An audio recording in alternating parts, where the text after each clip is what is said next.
इस वीडियो में हम लोग डिस्कस करेंगे आरआरबी टेक्नीशियन ग्रेड 3 का सिकंदराबाद जोन का इलेक्ट्रीशियन ट्रेड में जो वैकेंसी आया है उसका और उसका जो एक्सपेक्टेड कट ऑफ हो सकता है उसके बारे में और थोड़ा बहुत एनालिसिस भी करेंगे इस डाटा के हिसाब से। कौन सा डाटा?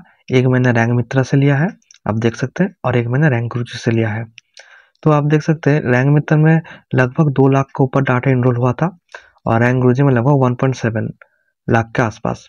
तो इनमें से सिकंदराबाद जोन का इलेक्ट्रीशियन में मुझे सिर्फ 3436 डाटा मिला और यहाँ पर 2307 डाटा मिला। इसमें थोड़ा कम है, इसमें थोड़ा ज़्यादा है। इसका दो मेन रीजंस है। एक तो शायद इसमें कैंडिडेट ने ज़्यादा इनरोल किया था और इसमें कम, और एक जो मुझे दिखा इसमें आपका ITI प्लस बोथ दोनों अवेलेबल है। बोथ मतलब जिन लोग का PCM भी है और ITI इलेक्ट्रीशियन भी है, और इसमें सिर्फ ITI अवेलेबल है, तो इसीलिए डाटा में थोड़ा डिफरेंस है। एनालिसिस से पहले एक बार देख लेते हैं वैकेंसी कितना है। तो इस बार 361 वैकेंसी आया है, उसमें से UR का 146 है, OBC का 88 है, SC का 51 है, ST का 39 है और EWS का 37 है। तो मुझे इलेक्ट्रीशियन ट्रेड में कोई कोर ट्रेड का वैकेंसी नहीं मिला। कोर ट्रेड मतलब जिसमें सिर्फ इलेक्ट्रीशियन ही एप्लीकेबल हो और कोई ट्रेड एप्लीकेबल ना हो, तो ऐसा कोई ट्रेड माने कोर ट्रेड का वैकेंसी मुझे नहीं मिला।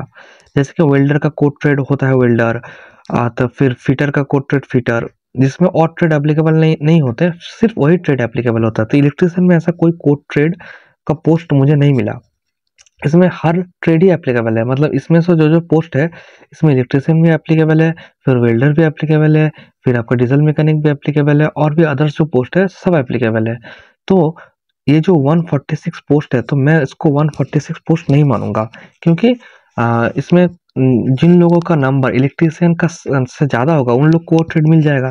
तो इसी हिसाब से मैं 146 ट्रेड नहीं मानूंगा।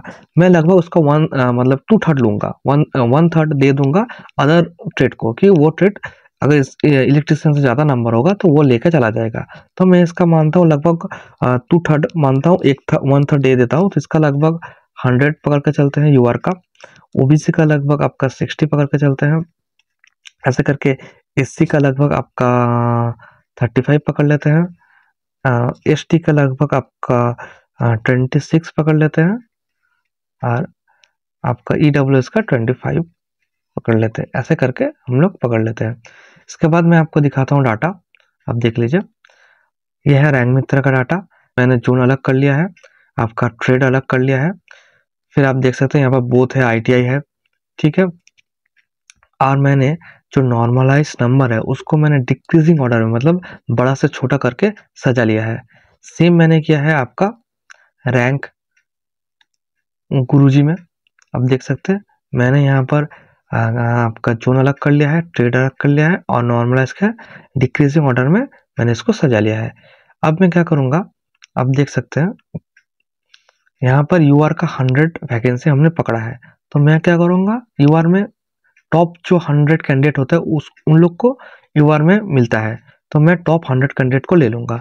मैं इसको पहले रैंक मित्र में करूंगा, फिर रैंक गुरुजी में आपको मैं दिखाता हूँ। पहले मैं इसको रैंक मित्र में करता हूँ। यहाँ से मैं टॉप 100 कैंडिडेट को ले लेता हूँ। यहाँ से मैंने टॉप 100 कैंडिडेट को ले लिया। तो आप देख सकते हैं यहाँ तक आ रहा है टॉप 100। तो आप देख सकते हैं कि नॉर्मलाइज में 82.49 है, और जो रॉ है वो 78, 77, 81, 79, 78, 80 इसके आसपास है। मतलब हम लोग पकड़ सकते हैं रॉ में 78 से लगभग 82 के बीच, और नॉर्मलाइज में 82.49। मतलब लगभग आपका UR में यहाँ पर 2 होता है, एक होता है रॉ और एक होता है नॉर्मलाइज्ड। इसमें भी एक होता है रॉ, एक होता है नॉर्मलाइज्ड। लगभग ये 78 से 82 का बीच, और नॉर्मलाइज में लगभग 82 से हम लोग 84 का बीच लेते हैं। अब मैं क्या करूंगा, जो UR का टॉप 100 मैंने लिया है वैकेंसी, मतलब जो डाटा उस सीट में से उसको मैं हटा दूंगा, एकदम हटा, क्योंकि उन लोग का सिलेक्शन हो गया, मैं पकड़ लेता हूँ, उन लोग को हटा दूंगा। उसके बाद जो बचेगा उन लोग को कैटेगरी में OBC चेंज करके मतलब पूरा कैटेगरी में ओबीसी कर दूंगा, फिर मैं टॉप 60 ओबीसी को ले लूंगा। मैं आपको दिखाता हूँ। मैं यहाँ पर फिर से टॉप 100 यूआर को लेके यहाँ से इस सीट से मैं डिलीट कर देता हूँ। मैं यहाँ से टॉप 100 यूआर को लेता हूँ, ले लिया। फिर मैं क्या करता हूँ, यहाँ से इसको आपका डिलीट कर देता हूँ। डिलीट कर दिया। इसके बाद मैं कैटेगरी को चेंज कर लेता हूँ। मैं यहाँ पर कैटेगरी को ओबीसी कर लेता हूँ, सिर्फ ओबीसी। ओबीसी कर लिया। अब देख सकते हैं नॉर्मलाइज में भी डिक्रीजिंग ऑर्डर में सजा हुआ है। कैटेगरी को मैं ओबीसी कर लिया। कैटेगरी में ओबीसी में कितना सीट था, 60। तो मैं यहाँ से 60 कैंडिडेट को ले लूंगा, टॉप 60।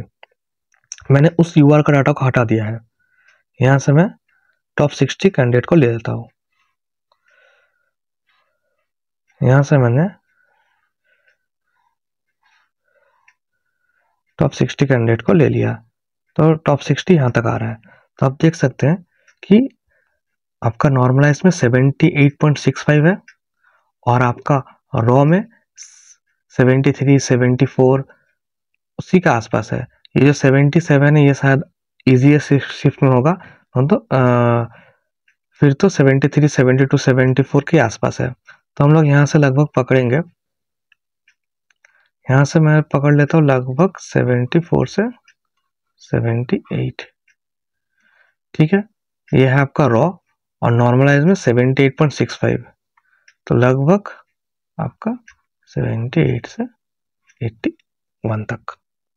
अब मैं क्या करूंगा, एससी कर लूंगा कैटेगरी को और टॉप 35 को ले लूंगा। मैंने पहले यूआर का डाटा हटा दिया है, इस सीट में यूआर का डाटा अब नहीं है।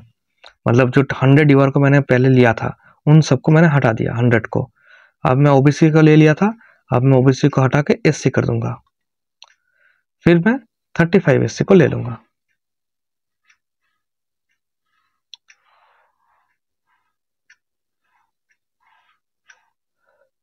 यहाँ से 35 आप देख सकते हैं, यहाँ पर दिखा रहा है 35 ओबीसी को ले लिया है। देख सकते हैं आप 72.9 मतलब 73। तो 73 आपका नॉर्मलाइज आ रहा है और 70, 68, 67, 71, 69 इसके आसपास आ रहा है रॉ। तो 70 से 74 ये आपका रॉ और नॉर्मलाइज में 73 से ऊपर, 73 से मैं लगभग इसको 77 मानता हूं। इसके बाद सेम प्रोसेस यूज करके एससी, एसटी और ईडब्ल्यूएस को मैं निकाल लेता हूं, फिर आपको मैं दिखाता हूं। तो आप देख सकते हैं 71 से 75 ईडब्ल्यूएस का रॉ, नॉर्मलाइज 74 78, एससी का 70 74 और नॉर्मलाइज 72 से 76। तो ये एक आपका रफ डाटा है, मतलब रफ आइडिया है, क्योंकि डाटा बहुत ही कम है। ओरिजिनल इससे बहुत ज़्यादा डाटा रहेगा। फिर आपको नॉर्मलाइज में डिफरेंस आ सकता है, फिर आपका जो मैं वैकेंसी बोल रहा हूँ उसमें भी चेंज आ सकता है। ये शायद कम भी हो सकता है, ज़्यादा भी हो सकता है, डिपेंड करता है किन लोग का कैसा प्रेफरेंस दिया हुआ है, किन लोग का इलेक्ट्रिशियन से ज़्यादा नंबर आ रहा है दूसरा ट्रेडों का। ऐसे करके बहुत फैक्टर्स है। ये एक रफ आइडिया है। ऐसे करके मैं रैंक गुरुजी का भी निकाल लेता हूँ। मैं टॉप 100 को लूंगा रैंक गुरुजी से। तो मैं यहाँ पर रैंक गुरुजी में यहाँ से टॉप 100 को लेता हूँ।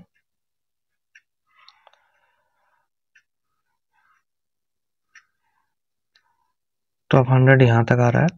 तो आप देख सकते हैं यहाँ तक आ रहा है। तो आपका जो नॉर्मलाइज में है वो है 77.8 मतलब 78 के 8 के आसपास, और जो आपका रॉ है वो 74 75 के आसपास है। 74 73 76 75 इसके आसपास है। मतलब हम लोग यहाँ से पकड़ सकते हैं लगभग आपका रॉ में है 75 से लगभग 78 तक, और यहाँ पर है 78 से लगभग 81 तक। आपको दिख सकते हैं इसमें बहुत ज़्यादा डिफरेंट है, क्योंकि फर्स्ट ऑफ ऑल डाटा भी इसमें बहुत कम है। इसमें थोड़ा ज़्यादा है, लगभग 1000 का डिफरेंस है, और इसमें सिर्फ आईटीआई, इसमें आईटीआई बोथ दोनों है। ऐसे करके मैं ओबीसी को निकाल लेता हूँ, 100 यूआर को मैं हटा देता हूँ, फिर ओबीसी को निकालता हूँ। टॉप 60 ओबीसी को मैं आपको दिखाता हूँ।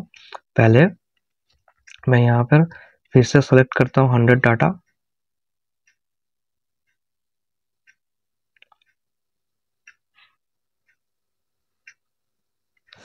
फिर मैं इसको डिलीट कर देता हूँ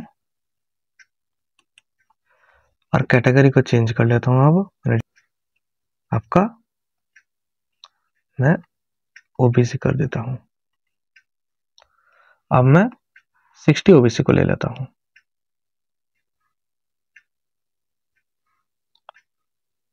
60 ओबीसी को ले लेते हैं, यहाँ तक आ रहा है। तो आप देख सकते हैं नॉर्मलाइज में 74.2 और जो रॉ है वो 71, 70, 71, 70 आसपास है। ठीक है, जो 74 है वो शायद इजी शिफ्ट होगा, ऐसा करके आप देख सकते हैं 71 के ऊपर लगभग। यहाँ पर मैं 71 से 75 तक और रॉ, और आपका नॉर्मलाइज में 74, लगभग 74 से 78 तक। सेम प्रोसेस यूज करके मैं SC, ST और EWS का निकाल लेता, फिर आपको दिखाता हूँ। तो आप देख लीजिएगा, यहाँ पर मैंने SC, ST और EWS का निकाल लिया रैंक गुरुजी में। आप यहाँ पर पॉज करके देख लीजिएगा। तो ऐसा है, रैंक मित्रा में इस डाटा के अनुसार ऐसा आ रहा है और रैंक गुरुजी में इस डाटा के अनुसार ऐसा आ रहा है। मैं आपको फिर बता देता हूँ, डाटा बहुत ही कम है, ओरिजिनली इससे बहुत ज़्यादा कैंडिडेट ने अप्लाई किया है और बहुत सारे फैक्टर्स हैं, मैं आपको बता चुका हूँ। क्योंकि इलेक्ट्रीशियन का जो हम लोग ने वैकेंसी पकड़ा, शायद ऐसा वैकेंसी ना हो, शायद दूसरा ट्रेड वाला ज़्यादा वैकेंसी ले जाए, इलेक्ट्रीशियन के लिए कम वैकेंसी रह जाए, और उल्टा भी हो सकता है। ऐसे करके आपका जब डाटा चेंज होगा, मतलब डाटा बढ़ेगा, फिर नॉर्मलाइजेशन में भी डिफरेंस आएगा। यहाँ पर जो नॉर्मलाइजेशन है शायद ओरिजिनली ऐसा ना हो। ऐसे करके बहुत सारे फैक्टर्स हैं।